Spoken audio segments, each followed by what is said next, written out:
Rain hammered against the windshield of the sleek black Mercedes idling on a deserted Manhattan street.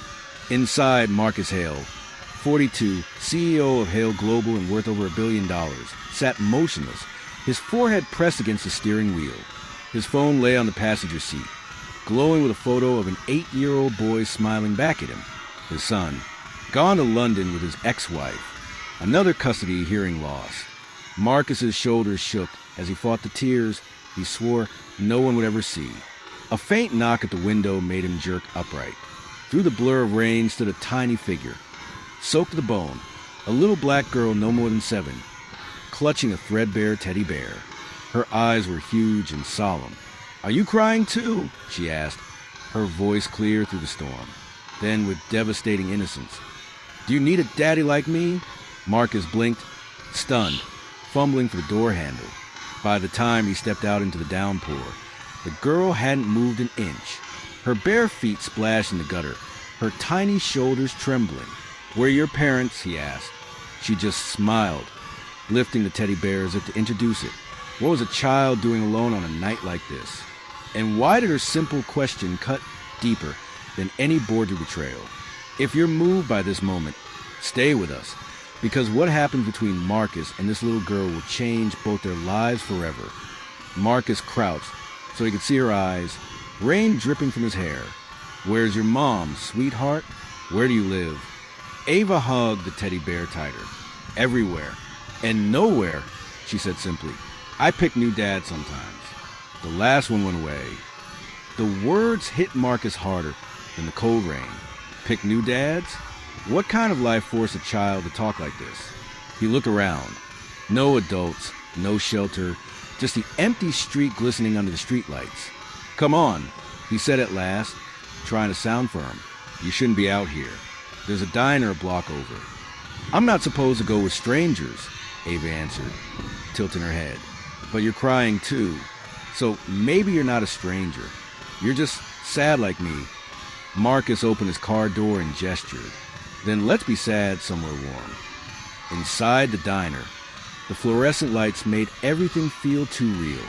Marcus ordered grilled cheese and tomato soup, comfort food, while Ava swung her legs on the booth, water pooling on the floor from her soaked dress. When the steaming plate arrived, she didn't dive in like Marcus expected. Instead, she pushed half the sandwich across to him. "You look hungrier than me," she said. "I'm fine," Marcus murmured, throat tight. "You eat. My grandma says food tastes better when you share it." She took a careful bite, then added matter-of-factly, "I don't really have a grandma either, or a house. Just this bear. He doesn't eat much." Marcus studied her. This little slip of a girl with wisdom far older than 7 years. "What about your mom?" Ava's eyes darkened. She used to clean big offices, the shiny kind with elevators that never stopped.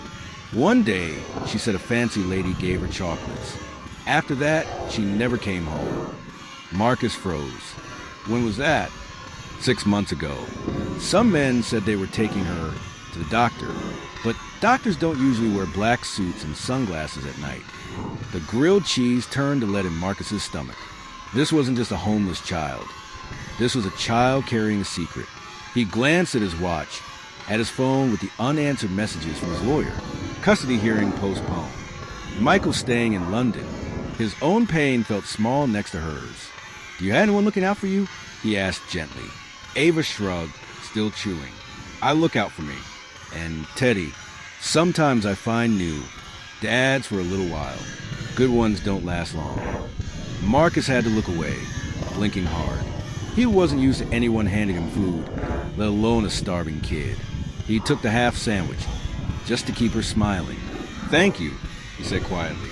"See." Ava grinned, wiping soup off her chin. "Sharing makes you feel better. Even sad people can eat happy food." For the first time that night, Marcus almost laughed. Almost. But deep down, an unease was growing. This girl didn't just need dinner. She needed someone to figure out what happened to her mother. And Marcus Hale wasn't the kind of man who ignored mysteries. By the time they left the diner, the rain had slowed to a mist. Marcus opened the passenger door of his car. "Hop in. I'll take you somewhere safe tonight. Ava hesitated, clutching her bear. Big cars like this usually belong to bad people. Marcus almost smiled. Guess you're about to meet an exception. The elevator ride up to the 42nd floor Hale Tower was silent, except for Ava humming softly, some tune Marcus didn't recognize. When the doors opened into his penthouse, her eyes widened. This place is huge. Do you live here all by yourself? Yeah, Marcus said, loosening his tie. Too much space for one person. She wandered over to a console table lined with family photos. Most frames faced the wall, but one had fallen. The glass cracked. A boy grinned out from the picture. Same dark hair and eyes as Marcus. Is that your kid? Ava asked. Marcus froze. Yeah, Michael. He lives with his mom now. You miss him? Ava said simply. You keep the picture even when it's broken. My mommy says broken things are still worth keeping. Marcus swallowed hard. Your mom sounds smart. She is.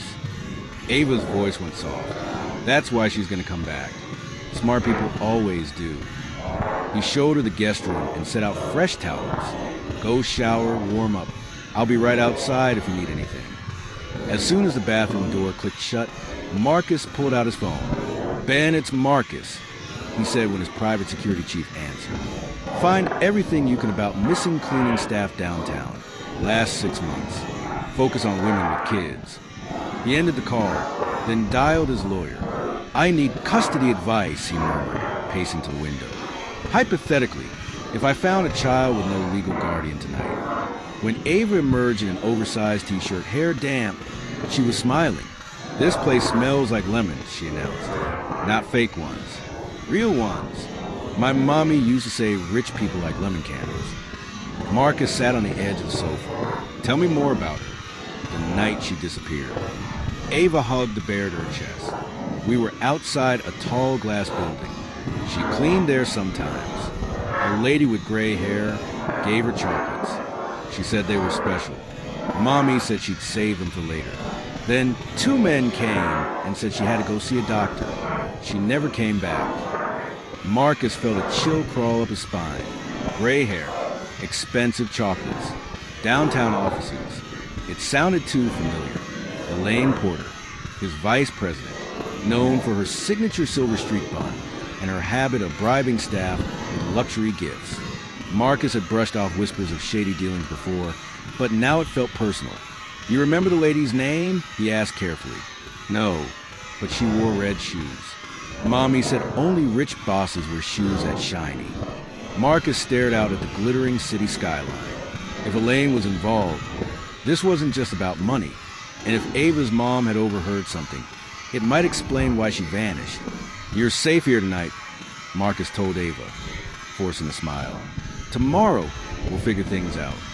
But deep down, he knew tonight was only the beginning. Morning sunlight cut across the penthouse windows. But Marcus barely noticed. He'd been pacing for hours, replaying Ava's story. When she padded out from the guest room, still hugging her teddy bear, her first word surprised him. I need to get my backpack, she said gravely. It's hidden where no one can find it. Except me. Marcus crouched down. What's in it? My mommy's notebook, Ava whispered. She said if something bad happened, I should keep it safe. It's under the subway by 14th Street, but it's dark there, really dark. Marcus didn't hesitate. Then we'll go together. The tunnel smelled of rust and old rainwater. Marcus held a flashlight steady while Ava squeezed through a gap in a chain-link fence, her tiny hands sure and quick. She emerged with a filthy purple backpack. Hugging it like treasure, back in the car, Marcus unzipped it carefully. Inside were crayons, a cracked phone, and a spiral-bound notebook with pages stuffed full of scribbles. Dates, times, fragmented conversations. Elaine, Cayman, transfers, hush money. Marcus read aloud, his stomach tightening. This is my company. These are my board members. Ava leaned close, eyes wide. Mommy said the gray-haired lady was moving money. She heard them talking while she cleaned. Then the chocolates came. Marcus slammed the notebook shut. Elaine Porter wasn't just corrupt. She was laundering millions and silencing anyone who knew too much. He looked at Ava, the small, fearless child sitting beside him in the leather seat of his car. Yesterday, he'd been drowning in self-pity, mourning a son he couldn't see. Now, something inside him had shifted. He wasn't just a CEO anymore. He was a protector. "I won't let anyone hurt you," Marcus said, voice low and certain. "And I won't let them keep your mom hidden." Ava studied him with those impossibly wise eyes. "If you find my mommy, can you be my daddy too?" Marcus felt something crack open in his chest.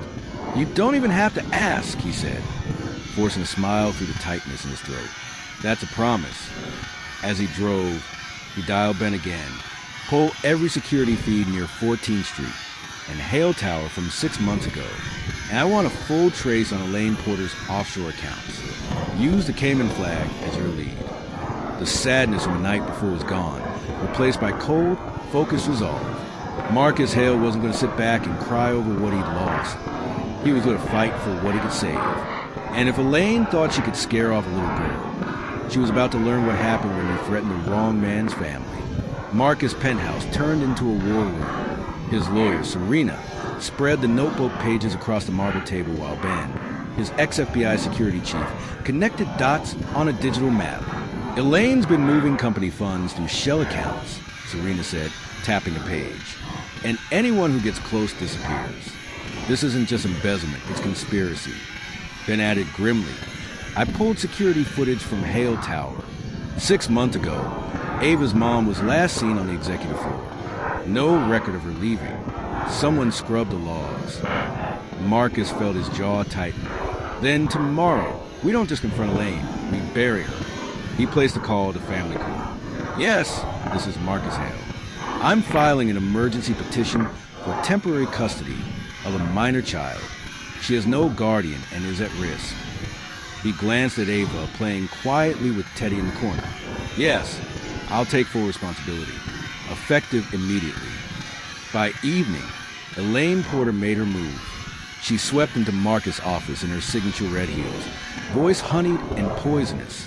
"Marcus, dear, you look exhausted. Running a company this size will do that to a man. Why don't you take a break?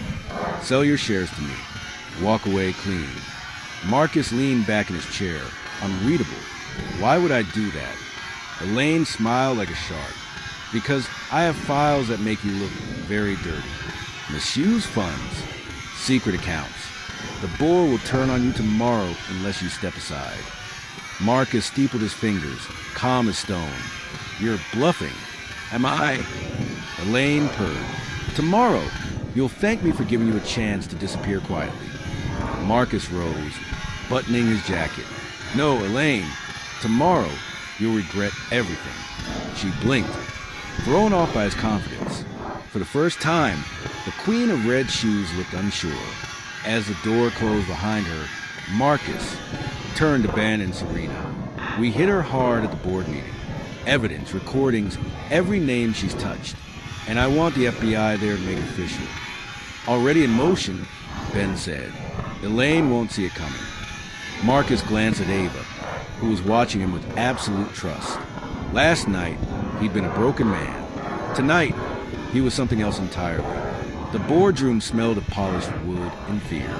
Elaine Porter sat at the head of the table, like she already owned the company, a crimson folder in front of her. "Marcus," she began sweetly, "before we start, I'd like to address certain irregularities, misuse funds, secret accounts. I'm afraid the evidence points to you." Murmurs rippled around the table. Marcus stayed perfectly still, hands folded. "Are you finished?" Elaine smiled sharply. "For your sake, I hope so." Marcus stood, placing Ava's mother's notebook on the table with deliberate calm. "Interesting you mentioned secret accounts, because we traced every dollar, and it didn't lead to me." He nodded toward Ben at the door. A hidden speaker crackled to life. Elaine's own voice, recorded during a phone call. "Move the money tonight. No witnesses. If anyone talks, we'll make them disappear." Gasps filled the room. Marcus flipped the notebook open, pages filled with dates, names, and transfer codes. This woman, a cleaning staffer, heard everything. Then she vanished, along with two others. The doors slammed open. FBI agents and Navy windbreakers swept inside. Elaine Porter, you're under arrest for conspiracy, kidnapping, and money laundering. Elaine's face drained of color. Marcus, wait! This isn't necessary. Cut a deal with me. We can both walk away rich. Marcus stepped closer, voice like steel. You underestimated me. You underestimated a father and a little girl who just wanted a daddy. Two agents cuffed Elaine as she sputtered protests. The board sat frozen, watching the Queen of Red shoes dragged out of the room. Marcus gathered a notebook, sliding it into his briefcase without another glance at her. For the first time in months, he felt something solid beneath his feet. Not money, not power, but purpose. Ava had given him that. 2 days later, Marcus stood in a quiet recovery room. Ava's mother lay in bed, pale but breathing, her lines running to her arm. Doctors said she'd been kept sedated in a private clinic. Hidden away until Elaine's arrest forced staff to talk. Ava burst through the door, clutching Teddy. Mommy, her voice cracked, but her smile lit the room brighter than the morning sun. Marcus stepped back, letting mother and daughter cling to each other, tears soaking into the thin hospital sheets. Weeks passed, and the pieces of Marcus's life shifted into place. With Serena's help, he finalized guardianship paperwork. Ava would never be alone again. Her mother, fully recovered, lived nearby, but insisted Marcus remain part of their family. One Saturday afternoon, Michael arrived from London. He found Marcus cooking pancakes with Ava in the penthouse kitchen. The two of them laughing as flour dusted the marble counters. Michael grinned. Dad, you got another kid without telling me? Guess I did, Marcus said softly, ruffling both their hair. At Hale Global, new leadership brought stability and growth. The board praising Marcus for cleaning house in more ways than one. Looking out over the city skyline one evening, Ava perched on his arm. Marcus whispered, "The best revenge isn't destroying her enemies." Ava finished it for him with a smile. "It's building a family they can never buy."